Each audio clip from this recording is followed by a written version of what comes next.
natin pong reaksyonan itong issue about Madam Kilay na di umano ay ninakawan siya ng sarili niyang kapatid. Take note, 2.5 million di umano ang nakuha sa kanya sa sobrang pagtitiwala niya dahil nga kapatid. Narito ating panoorin. Ang hirap kasi pamilya mo. Diba?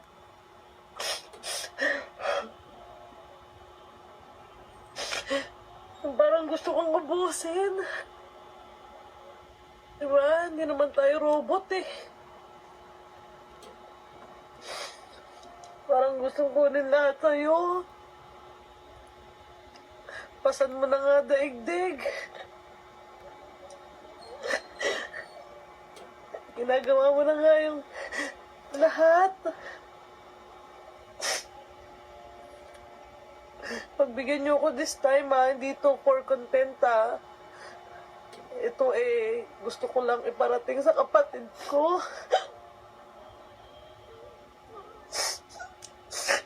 Kasi binlak ako ayaw ko sa atin ng kapatid ko.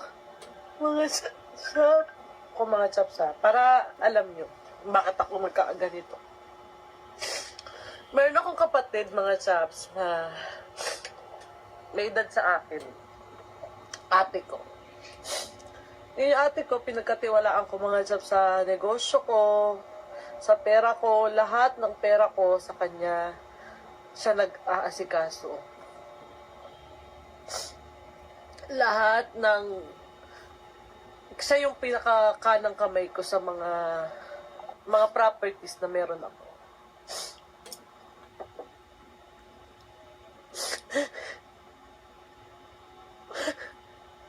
Ang sama na loob ko kasi gusto niya kunin lahat ng akin na pinagpaguran ko.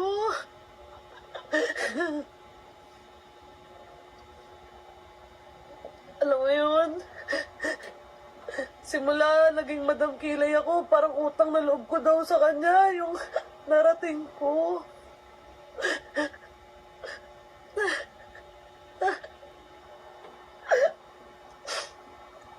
Tapos yung i-chismis ka pa sa ibang tao, na maldita daw ako. Yung ate ko mga chaps, yung kanang kamay ko Joy Cobillan yung pangalan niya. Siya yung kanang kamay ko na siya yung binigyan ko ng posisyon na mag-behalf on me dyan sa Pilipinas kasi wala ako dyan. So pinagkatiwalaan ko yung ate ko sa mga pera ko, bangko, sa kanya ko pinangalan lahat na pagkakamali ko talaga. Bakit? Bakit ko pinagkatiwala? Kasi nga kapatid mo Akala mo, pagkakatiwalaan mo, kasi kapatid mo. Sa lahat ng pera ko sa kanya nakapangalan. Okay? Then, lumago yung business ko, lumago yung maraming salamat Panginoon Lord, lumago yung business ko. Ngayon, siyempre, ang tao nasisilaw sa pera. Inuunti-unti pala ako ng ate ko, hindi ko alam.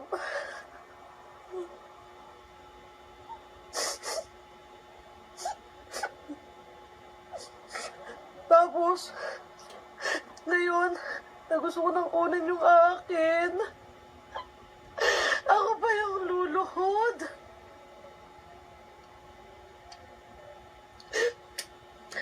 Ako pa yung magmamakaawa na ibigay niyo yung akin. Milyon yung pera ko na gusto niya maging kanya. Hindi lang yun Mga chaps, ang sa akin lang naman, bakit kailangan ko pang lumuhod? Diba? Simulat sa pulang ate ko, sinasahuran ko mga chaps. Every month. Monthly. May sahod yan siya. Monthly. Ang trabaho lang ng kapatid ko is pumunta ng bangko, mag-withdraw, magpasahod sa mga empleyado ko. Pero may sahod din siya. Bukod pa yung pamasahin niya, bukod pa yung panggas na nilang mag-asawa, bukod pa yung pagkain nila, iba pa yun. Bukod pa yung hindi ko alam ng miscellaneous, pag nagpapawithdraw ko ng cash, kunwari may papabili ko, pag ganyan-ganyan, hindi ko alam kung may kinukupit ba doon. Hindi ko nabilang yun Siyempre, malay ko ba doon? Diba? wala na akong ano doon. Tsaka hindi ko naman na binibilang kahit pa isa-isang libo eh. Kasi kapatid ko nga, dahil pinagkakatiwalaan ko nga, 'di ba? And then, nung eto na, mga chaps, nalaman ko, nagsimulat sa pool, pati stocks, ninanakawan ako sa mga product ko. Hindi naman ako ganun eh. Kasi, sa totoo lang, lahat simulat sa pool. Pasan ko ang pamilya ko, mga chaps. Pero hindi ako nagreklamo. Breadwinner ako ng pamilya ko, never ako nagreklamo. Sa mga nakaka-relate dito na OFW, alam nila yan. Siguro, yung nararamdaman ko, marami nakaka-relate sa akin. Malayo ako. Gusto ko lang i-shoutout yung kapatid ko. Baka matauhan ka. Hindi naman sa'yo yan pera. Hindi mo naman yung pinaghirapan. Bakit kailangan mo kong gantuhin? Hindi ka ba nahihiya? Sa mga tao dyan nakakakilala sa'yo na ganyan ka? Nagsisimba ka palagi. Tapos ganyan ka. Magnanakaw ka.